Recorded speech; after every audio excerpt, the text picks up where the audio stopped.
Ya 20 de febrero es muy triste recordar una época muy difícil en nuestra universidad, de una lucha laboral que por la intolerancia entre media fue a acabar.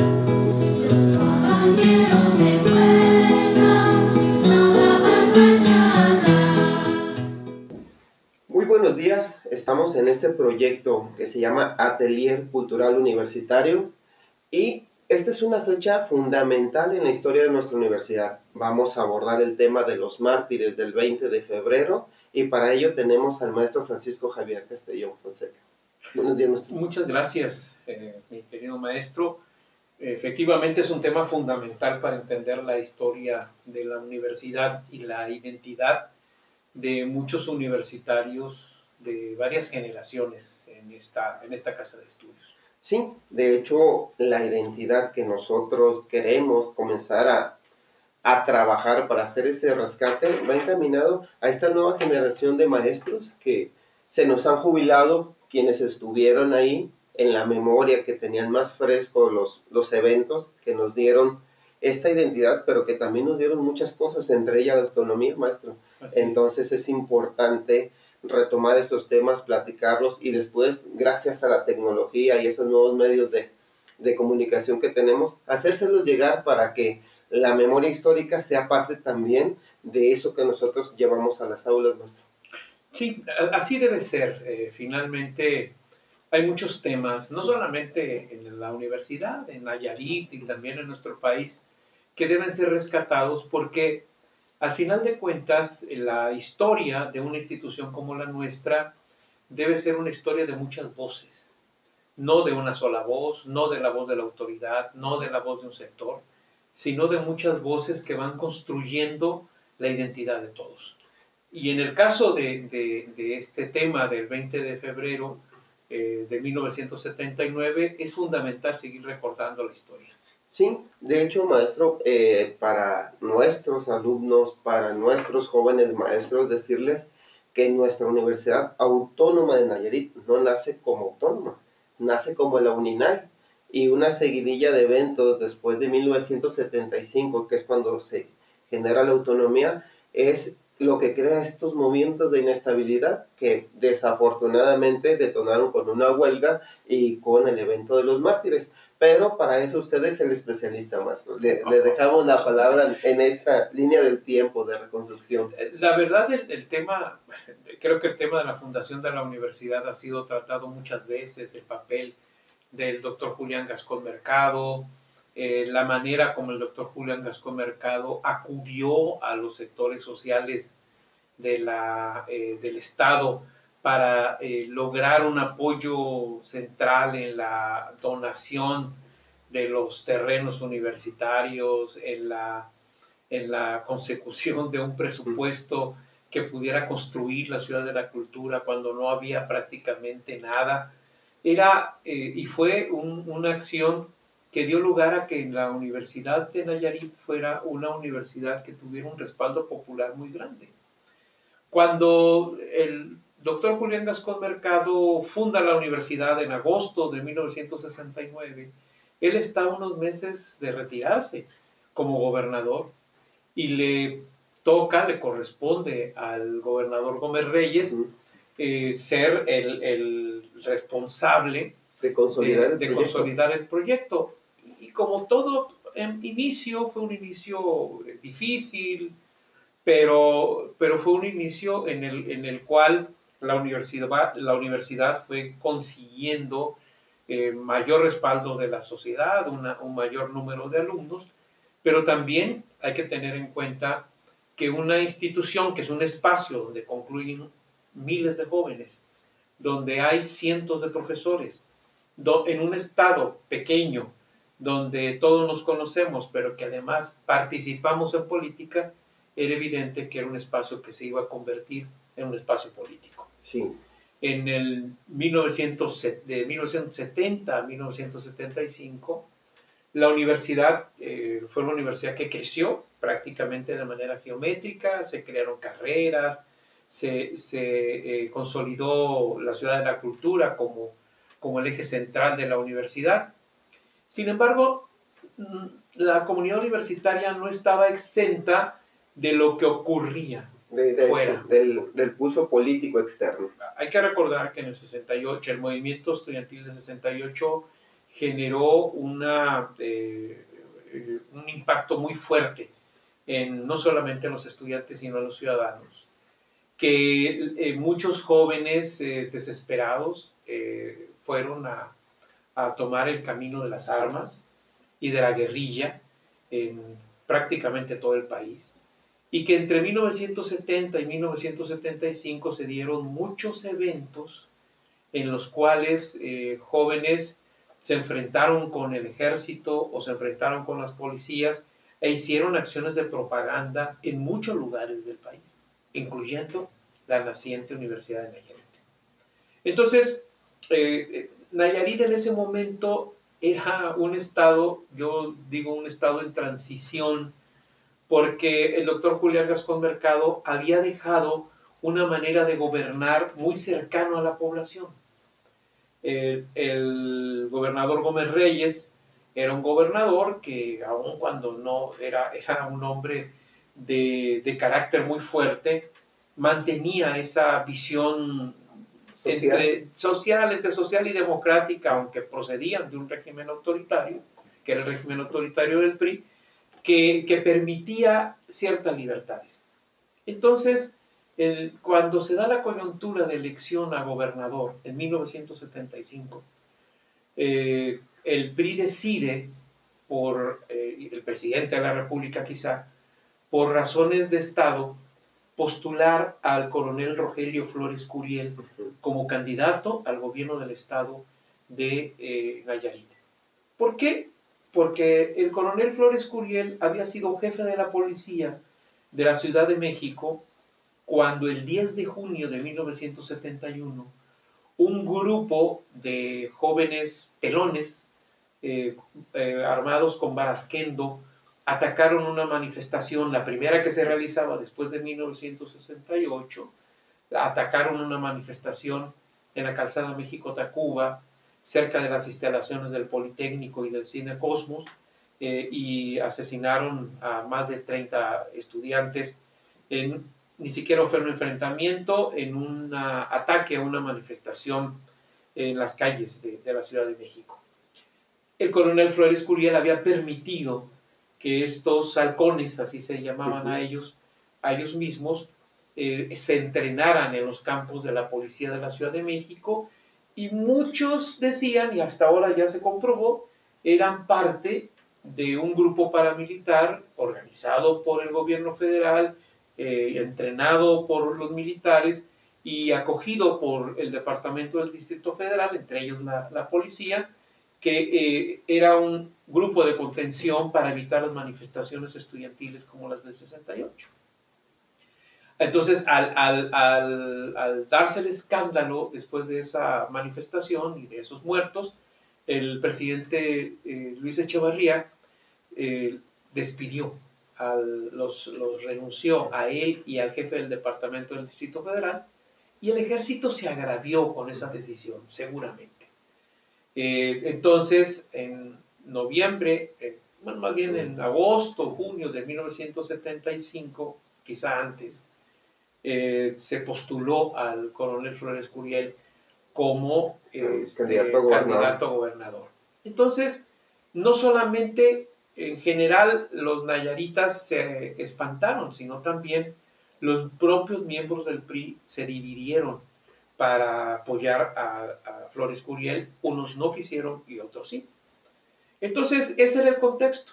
Y por otro lado, se había generado una corriente popular muy importante debido a esas prácticas de cercanía a la población que el doctor Julián Gascón Mercado tuvo, y había provocado un cambio en el imaginario político, sobre todo de los tepicenses, que provocó que en la elección intermedia de 1972 se eligiera a Alejandro Gascón Mercado, su hermano, como presidente municipal de Tepic.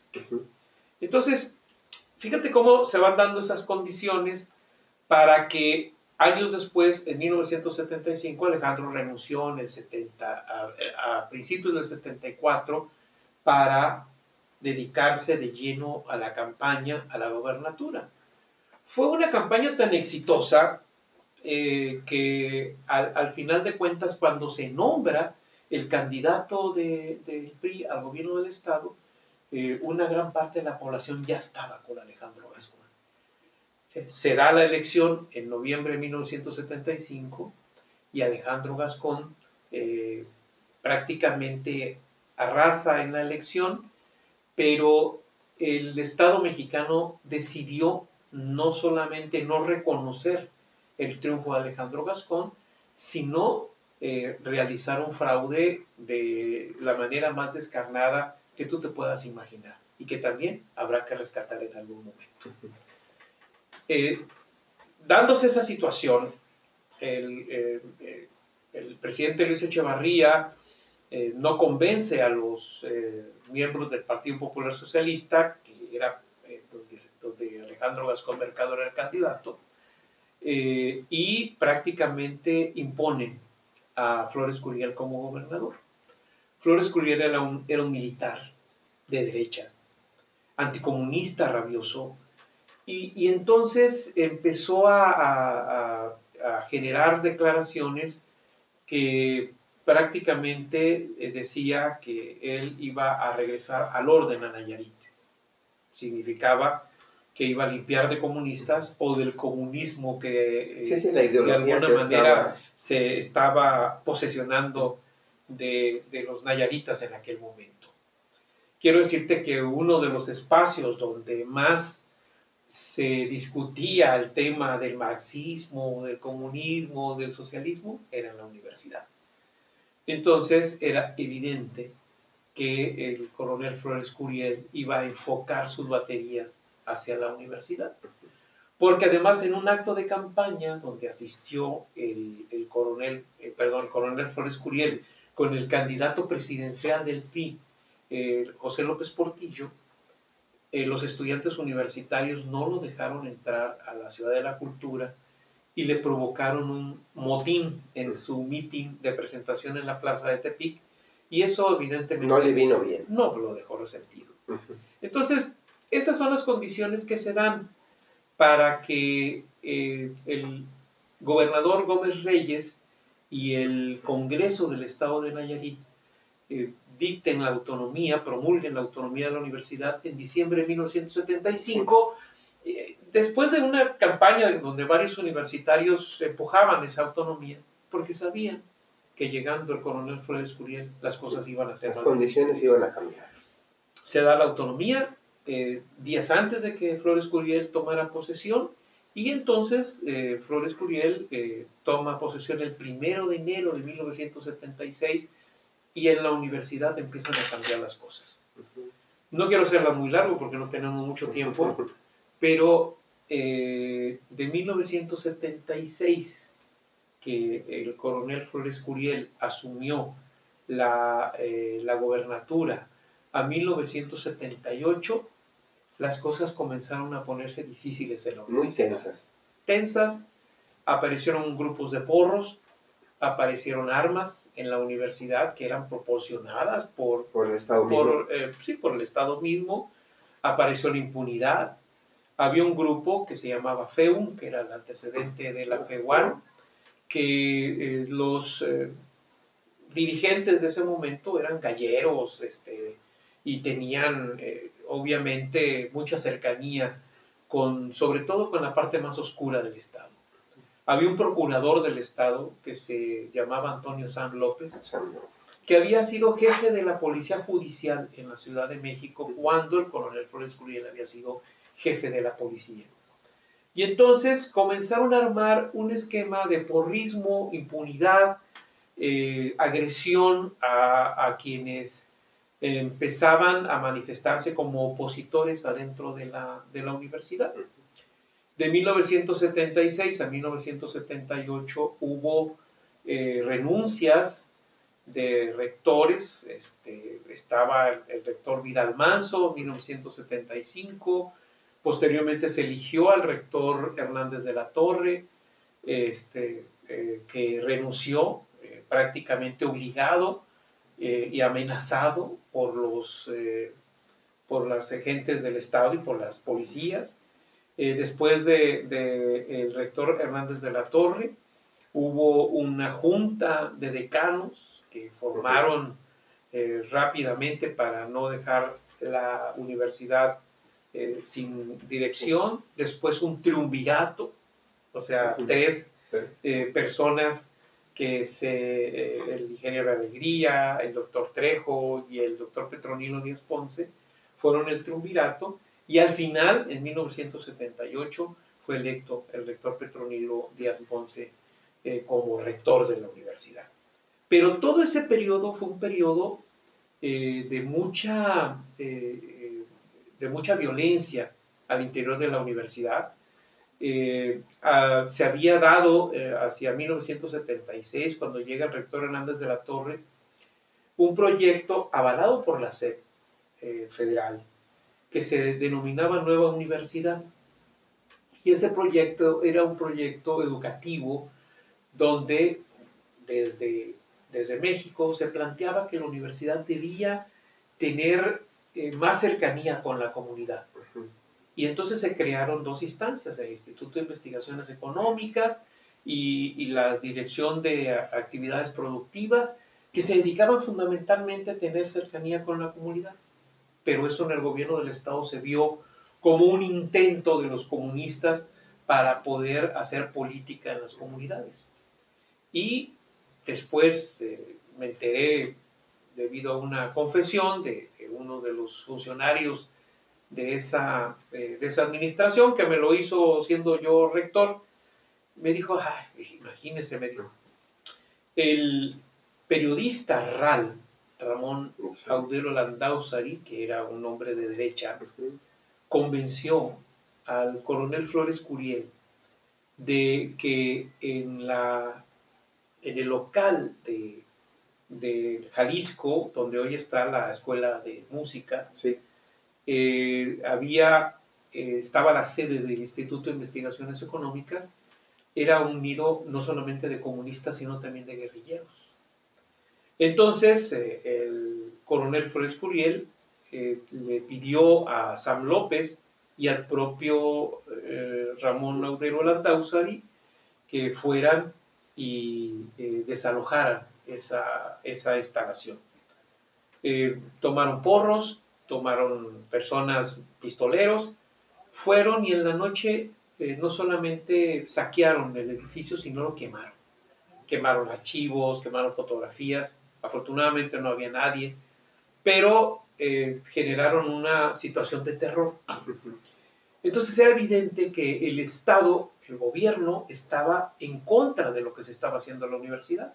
Obligan a renunciar al rector Hernández de la Torre, porque según ellos había propaganda guerrillera.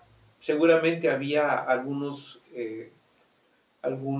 folletos de madera, que era el órgano de la Liga Comunista 23 de septiembre, que en esos años aquí en la universidad aparecían en los pupitres. sí, De la mañana muy temprano alguien llegaba y los repartía. Entonces cuando tú llegabas, agarrabas, ya estaba. Entonces, pero eso fue el pretexto suficiente para poder destruir el Instituto de Investigaciones Económicas.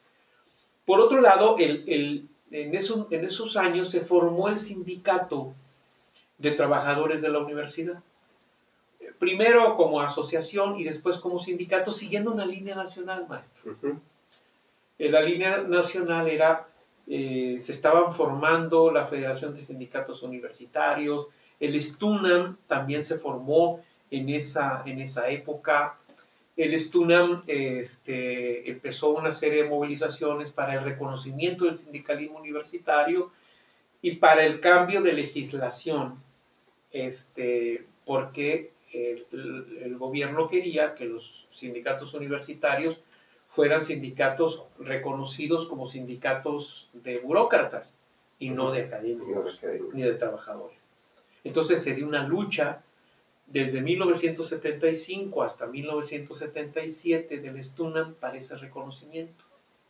En ese contexto, en Nayarit se da la lucha del Sindicato de Trabajadores y Empleados de la Universidad, del STESUAN, Sindicato de Trabajadores y Empleados de la Universidad, que en ese momento estaba dirigido por Eduardo Saucedo.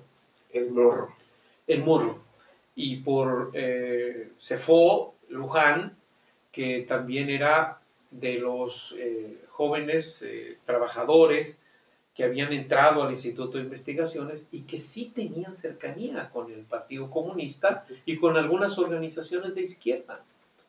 Entonces, ellos aglutinaron el liderazgo después de haberse formado el sindicato años atrás, y en 1977, finales del 77, principios del 78, estallaron una huelga que fue muy acotada, de tal manera que ni firmaron contrato colectivo de trabajo, sí firmaron incremento de salario como quisieron, y despidieron 70 trabajadores.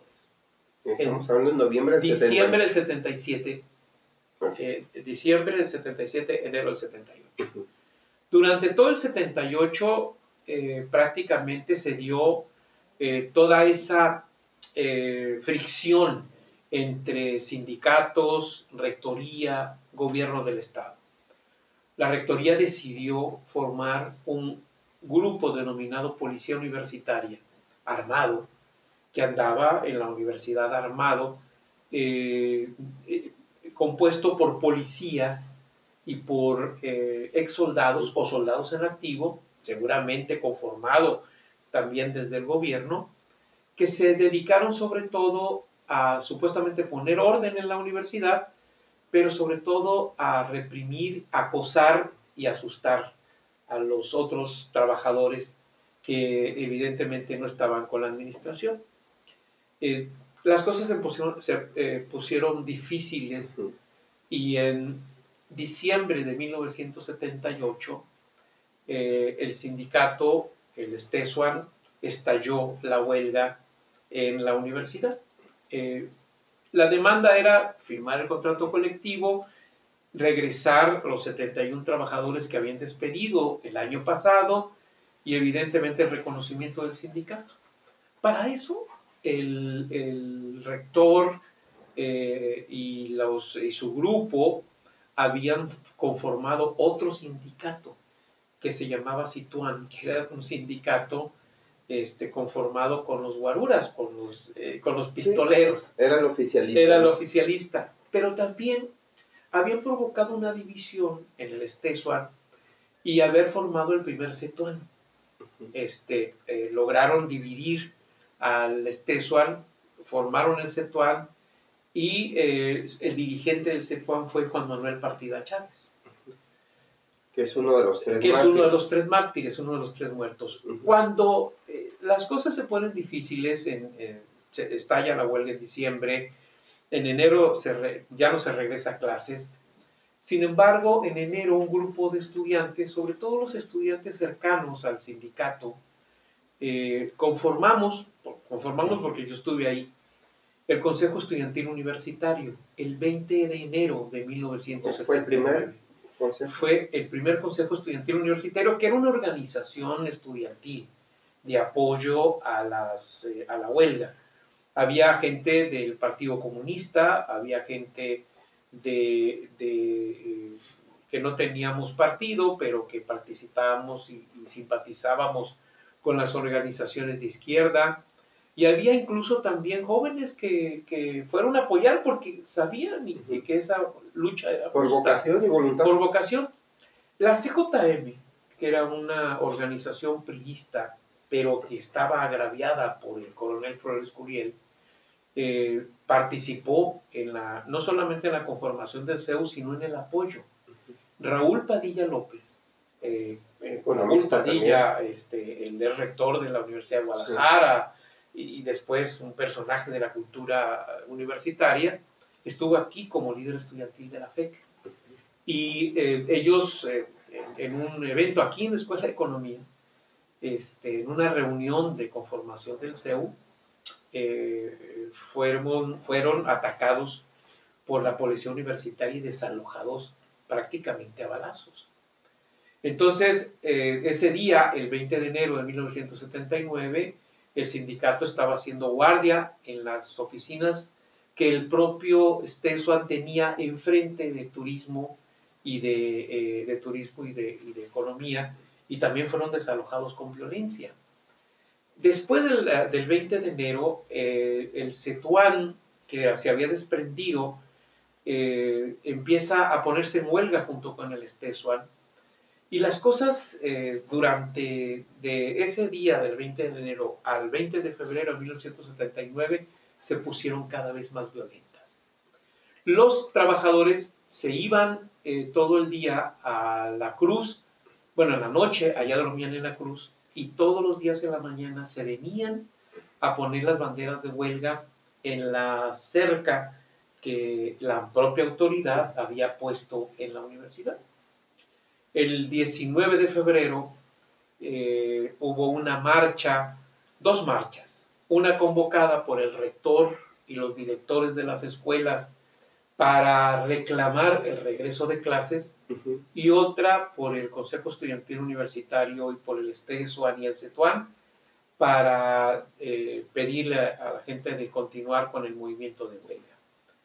Las marchas se realizaron, primero la oficial, que fue muy numerosa y tuvo su templete en la esquina de Amado Nervo y México, terminó rápido, y la otra, que era mucho más combativa, fue a un lado de la catedral. Ahí habló Cefó, habló Luis Manuel, fue uno de Luis Manuel Hernández Escobedo, fue uno de los oradores, y hablaron varios estudiantes, Benito Madera, Armando Altamirano, Antonio, uno de los muchachos de medicina, Cimental, Antonio Cimental, y entonces dijeron vamos a seguir la huelga, y mientras hubo una declaración del rector donde decía que iba a haber clases a cualquier costo. Otro día, el 20 de febrero, que vinieron a poner las banderas de huelga, hubo un enfrentamiento con los miembros de la policía universitaria que ya los estaban esperando. Era nada más una cuestión de provocación. Llegaron, pusieron las banderas, llegaron los policías, quisieron quitarle la camioneta donde llevaban las mantas a don Ramón Jiménez Vizcarra.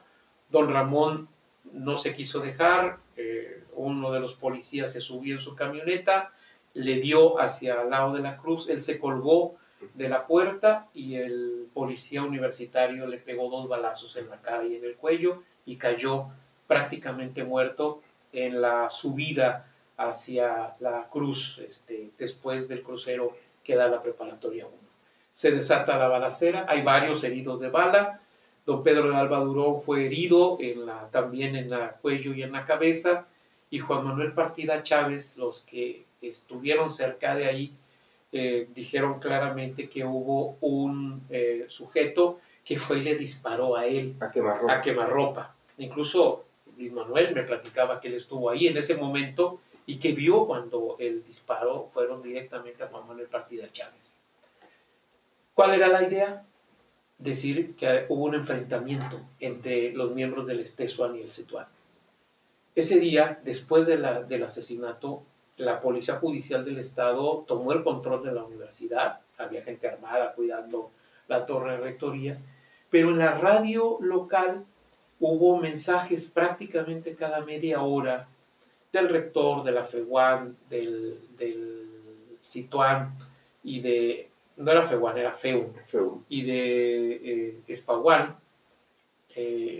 diciendo que hubo un enfrentamiento entre los propios trabajadores que habían ocasionado muertos. La verdad, totalmente falsa, pero fíjate cómo, y esas son lecciones históricas, maestro, porque cuando el poder controla la información, controla la posibilidad de tratar de dar una versión de los hechos. Sí, claro. Y mientras no tengas la versión de todos los que estuvieron ahí, esos hechos pueden tergiversarse. Los mártires del 20 de febrero fueron personas que estaban luchando por sus derechos laborales. No estaban luchando porque les dieran dinero a ellos o por un interés personal. Don Ramón Jiménez Vizcarra anduvo con nosotros un día antes con un grupo de estudiantes repartiendo volantes en la plaza de Tepic. Y don Pedro era un trabajador que venía todos los días a trabajar y estuvo ahí cumpliendo con su deber y con sus compañeros. Por convicciones. Y también el Pato, cuando le partía a Chávez, él era el chofer del camión de economía y era un hombre que era muy dicharachero con todos y lo mataron. O sea, no eran personajes o personas que violentadores ni querían su propio derecho personal. El Estado mexicano, el Estado en ese momento, que era un Estado represor, los mató. Cuando yo fui rector, y ya con eso concluyo, en el año 2004, en 1998 yo llego a la rectoría en junio. La primera celebración que me tocó como rector en 1999, hice un acto de desagravio a los trabajadores universitarios que murieron el 20 de febrero. Por una sencilla razón, maestro. La universidad los mató. Los mató un cuerpo policíaco que dependía de la universidad y era pagado por la universidad. Que estaba en nómina de y sostenido en el Estado. O sea, era un acto de desagravio institucional. Posteriormente, los propios trabajadores y la institución decidimos que el frontis de la universidad se denominaría Plaza Mártires 20 de febrero. ¿Dónde está la asta de bandera? Precisamente porque fue en ese lugar donde cayeron los mártires. Y no era un tema de alguien o de sector o del sindicato de los trabajadores. La verdad, los trabajadores murieron defendiendo la universidad y sus derechos. Después de eso se generó toda una situación todavía más conflictiva a nivel nacional. Los sindicatos universitarios solicitaron que se desaparecieran los poderes en Nayarit. O sea, nunca se había dado el rompimiento de una huelga universitaria y que se hubieran dado muertos en ese rompimiento de una huelga universitaria. Entonces, el STUNAM y la mayoría de los sindicatos universitarios se pronunciaron, incluso en la Cámara de Diputados, por desaparecer los poderes en Nayarit y evidentemente renunciar al general o al coronel Flores Curiel como gobernador del estado. Al final, el hilo se revienta por lo más delgado y quien tuvo que renunciar fue el rector Petronilo Díaz Ponce. Entonces, después de eso, llegó la SEP a intervenir la universidad.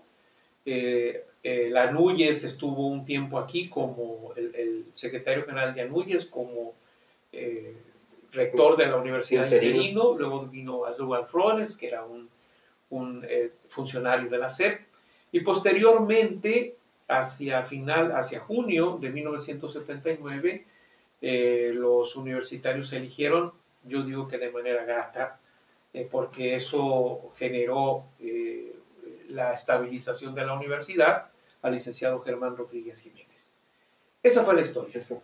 Y yo creo que una de las cosas que se tienen que hacer es seguir buscando voces, porque de repente veo que ante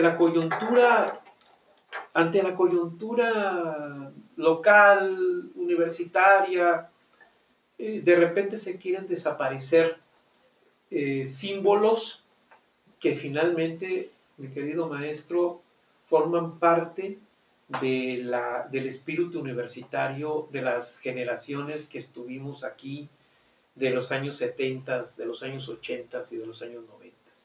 No se pueden desaparecer ese tipo de símbolos. Al final de cuentas, hay familiares, hay excompañeros, hay testimonios que dan cuenta que esta era una lucha legítima de los trabajadores universitarios por rescatar sus derechos en una universidad y en un estado que era controlado por un régimen autoritario.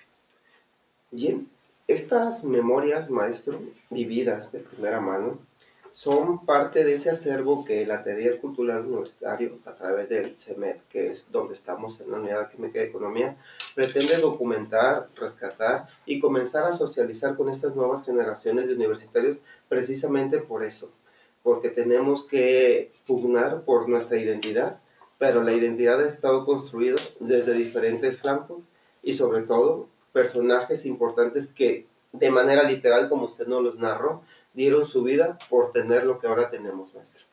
Sí, así es. Y por tener lo que ahora tenemos, que quiero decirte que desafortunadamente se pueden perder. Sí, O sea, son legados que se pueden perder. La democracia, la libertad, la lucha por los derechos, se pueden perder. Y eso es lo que desafortunadamente observas. Ellos lucharon, dieron su vida por ello. Y la universidad vivió una etapa de estabilidad y de libertad por mucho tiempo. Pero tampoco puede decir que es para siempre. Porque las cosas pueden cambiar a nivel general y entonces cambian a nivel universitario. Y eso es precisamente la identidad, porque te da conciencia de qué es lo que debe ser la universidad, que para mí, yo no sé si ya para todos a estas alturas, debe ser un espacio de libertad. Muy bien, maestro. Muchísimas gracias por recordarnos eso y lo invitamos a que en los diferentes apartados y las efemérides universitarias que tendrá el atelier nos siga acompañando. Claro que Muchísimas sí. gracias. Muchas gracias. Mucha gente va a